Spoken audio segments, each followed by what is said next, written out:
మామూలుగా లేదమ్మా happiness.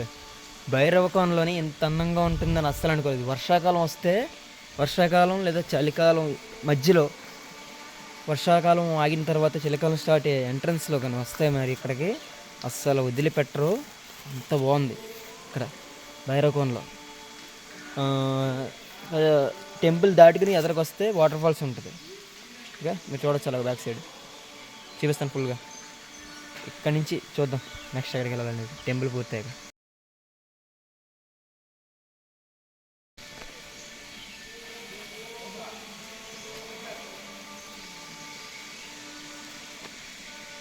Full and fully greenery. ఎంత బాగుందంటే అడవిలో ఇక్కడ మాత్రమే చాలా చల్లగా ఉంది. ఈ వాటర్ ఫాల్ దగ్గర మాత్రమే చాలా చల్లగా ఉంది. టెంపుల్ దగ్గరికి వెళ్తే చాలా వెచ్చగా ఉంటుందని చెప్పని అన్నారు.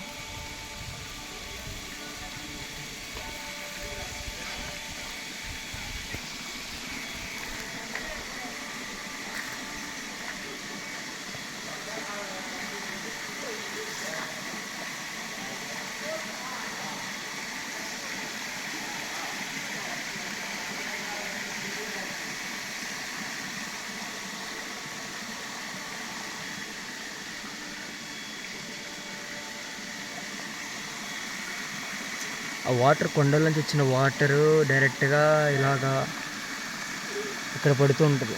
డైరెక్ట్గా చూస్తే మీరు నంది టైపు ఫేస్ కట్ ఉంటుంది, వాటి నోట్లోంచి వస్తూ ఉంటుంది అనమాట వాటర్ బయటికి. ఈ వాటర్ ఇంకెక్కడ వేస్ట్ అవ్వకుండా యూజ్ చేస్తూ ఉంటారు ఇలాగ వాష్రూమ్స్కి, వాటికి, స్నానాలకి, అన్ని విధాలుగా ఇక్కడ ఫెసిలిటీస్ ఉన్నాయి. చాలా బాగుంది. కాకపోతే ఏంటంటే ఇక్కడ 5:30 కల్లా అందరూ ఎవరైనా సరే ఎవరున్నా కానీ వెళ్ళిపోవాల్సిందే. ఇక్కడికి సంబంధించిన వాళ్ళు తప్పించి టెంపుల్ చుట్టకు వచ్చిన వాళ్ళు ఎవరు ఉండడానికి వీల్లేదు. ఇక్కడ 5:30 కల్లా సాయంత్రం వెళ్ళిపోతారు. చూసారా అక్కడ కేవ్స్ టైప్లో అలా ఉన్నాయో, బాగుంది కదా. ఇంకో విషయం ఏంటంటే నేను సరిగ్గా అబ్జర్వ్ చేయలేదు, ఇక్కడ చూస్తే శివలింగం నెట్టారు. వాటర్ వస్తుంది కదా డైరెక్ట్గా ఇంకా అక్కడే పెట్టారు శివలింగాన్ని, నందిని. ఓకే, ఇక్కడ రెండింటి లోపల గుహలా ఒకటి ఉంది. చాలా బాగుందండి. ఇక్కడ మీరు చూసుకుంటే శ్రీ భైరవకోనలో శ్రీ కాలభైరవేశ్వర స్వామి టెంపుల్.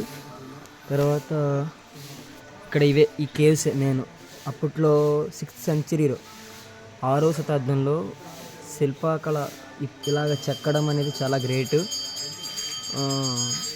అష్టకాల ప్రచండ భైరవలింగం, తర్వాత వచ్చేసి పక్షఘాతలింగం, తర్వాత శ్రీశైల మల్లికార్జున స్వామి లింగం. అప్పట్లో ఇలాగ ఈ కేవ్స్ ఇలాగ శిల్పాలతో నింపడం అనేది చాలా గ్రేట్ అండి. పైన ఇందాక మీకు చూపించిన వాటర్ ఫాల్స్ నుంచి వచ్చిన వాటరే ఇక్కడ ఇలా టెంపుల్ యూజింగ్కి ప్లస్ చాలా వాటికి వాడుతున్నారు. మీరు అక్కడ చూస్తే నాగేశ్వర లింగం, కింద వచ్చేసి శ్రీ త్రిముఖ దుర్గా భార్గులేశ్వర స్వామి. ఇక్కడ అమ్మవారు 3 ముఖాలతో ఉంటారు. అప్పట్లోనే 3 ముఖాలు చెక్కడం జరిగింది అమ్మవారిది. ఎదుర వచ్చేసి స్వామివారు ఉంటారు, శివుడు. చూడండి, భైరవకోన అనేది అసాధారణమైన నార్మల్ అడవిలో టెంపుల్ కాదండి. ఇది చాలా పురాతనమైనది, 6వ శతాబ్దానికి సంబంధించిన దేవాలయం. ఇక్కడ మీరు చూసుకుంటే ఇప్పుడే పంతులు గారు చెప్పారు, ఆయనతో మళ్ళీ ఒక వీడియో చేద్దాము. ఇక్కడ మీరు చూస్తే ఒక సైడ్ వచ్చి విష్ణుమూర్తి, ఇంకొక సైడ్ వచ్చి శివుడు, ఇటుపక్క వచ్చేసి నటరాజస్వామి.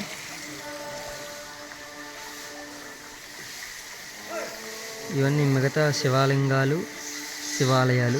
ప్రతిదానికి బ్రహ్మసూత్రం ఉంటుంది. ఇది వచ్చేసి శ్రీ రుద్రలింగం.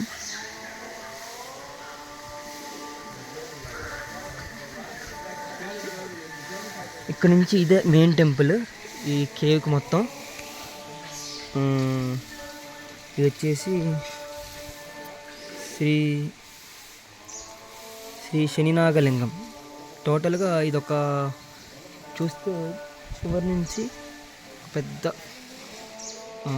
పెద్ద కొండ టైప్లో ఉంటుంది. ఒక లింగం టైప్లో కొండాకారంలో ఉన్న లింగం టైప్లో ఉంటుంది ఇది. ఈ స్టెప్స్ వే కూడా ఉంటుంది అలా పైకి వెళ్ళడానికి చుట్టూ అలా పైనుంచి చూడొచ్చు వే వ్యూ ఉంటుంది అనమాట. ఇంకోటి ఏంటంటే ఇక్కడ అఖండ జ్యోతి దర్శనం, బెల్వ మార్గం దర్శించండి. శ్రీ శ్రీ శ్రీ అన్నపూర్ణాదేవి, శ్రీ శ్రీ అష్టలక్ష్మీదేవి. ఇది ఏంటంటే ఇక్కడ ఇది ఒక బెల్వం అన్నమాట. ఏంటి శ్రీ అన్నపూర్ణాదేవి, శ్రీ అఖండ జ్యోతి ప్లస్ బెల్వ మార్గమునకు దారి. ఎలాగంటే ఇక్కడ నుంచి ఒక మెయిన్ హైవే నుంచి వెళ్తే 45 కిలోమీటర్స్ ఉంటుంది ఆ అమ్మవారి గుడి.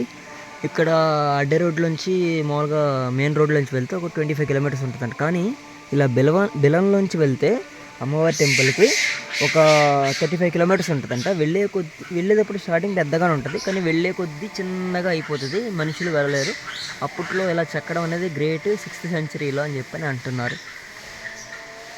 గురుగారితో మాట్లాడిన తర్వాత మిగతా విషయాలు కూడా తెలుసుకోవచ్చు. ఇంకోటి ఏంటంటే ఇక్కడ రోలింగ్ ఇవన్నీ రీసెంట్గా చేయించారు, లైటింగ్కి అట్లకి ఇబ్బంది లేకుండా. ప్లస్ ఏంటంటే వానాకాలం అట్లకి ఎటువంటి ఆటంకం రాకుండా వానాకాలంలో భక్తుల దర్శనానికైనా దేనికైనా సరే ఇబ్బంది లేకుండా చేశారు. ఇంకోటి ఏంటంటే ఎవ్రీ పౌర్ణమికి ఈ రోలింగ్ అవుతుంది అన్నమాట.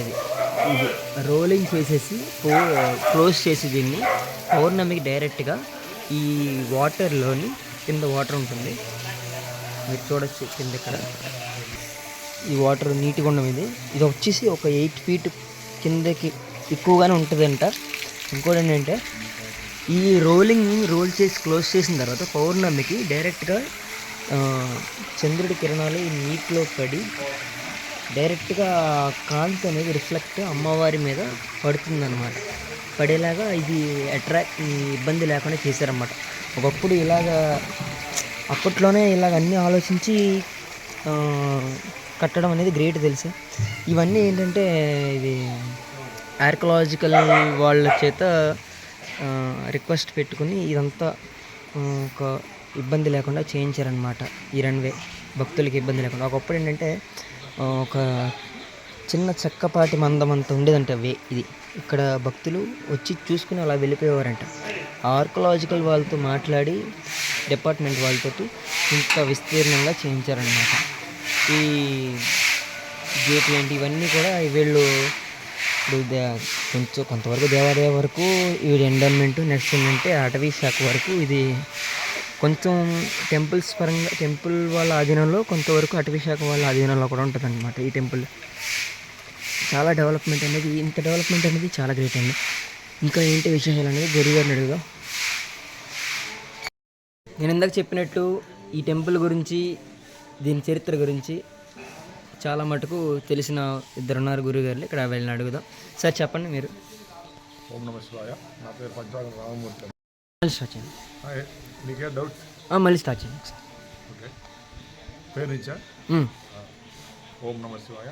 నా పేరు పంచాగం రామమూర్తి శర్మ, భైరవకొండ అర్చకురం. ఓం నమః శివాయ. నా పేరు సుధాకర్ శర్మ, నర్చుకుడిగా పనిచేస్తున్నాను. మనము భారతదేశంలో ఉన్నటువంటి ప్రత్యేకమైనటువంటి క్షేత్రాలలో ఆంధ్రప్రదేశ్ మార్కాపురం జిల్లా చంద్రశేఖరాపురం మండలం అంబవరం కొత్తపల్లి గ్రామ పంచాయతీ పరిధిలో ఉన్నటువంటి ప్రసిద్ధి పుణ్యక్షేత్రం భైరవకొండ క్షేత్రంలో ఉన్నాం. ఈ భైరవకొండ క్షేత్రము 6వ శతాబ్దం చెందినటువంటి తూర్పు చాళుక్యులు. దీంట్లో రాజరాజ నరేంద్రుడు అనే పేర్లు కూడా అనిపిస్తుంటాయి. ఇక్కడ సుమారు 14 మంది శిల్పులు ఈ గుహాలయాలు తొలిచారు. అష్టగుహలు అంటారు. భైరవకొండ అనగానే అష్టగుహాలయాలు, 8 గుహాలయాలు. ఇక్కడ మొదటిది శశినాగలింగము, రెండవది కాశీ విశ్వేశ్వరుడు, మూడవది రామేశ్వరుడు, నాలుగవది భర్గులేశ్వరుడు సహితంగా తిరుముఖ దుర్గాంబగా అమ్మవారి దర్శనమిస్తుంది. తర్వాత నగరేశ్వర స్వామి. ఈ నగరేశ్వర స్వామి కూడా బ్రహ్మసూత్రాలయము, పద్మలింగం అంటారు.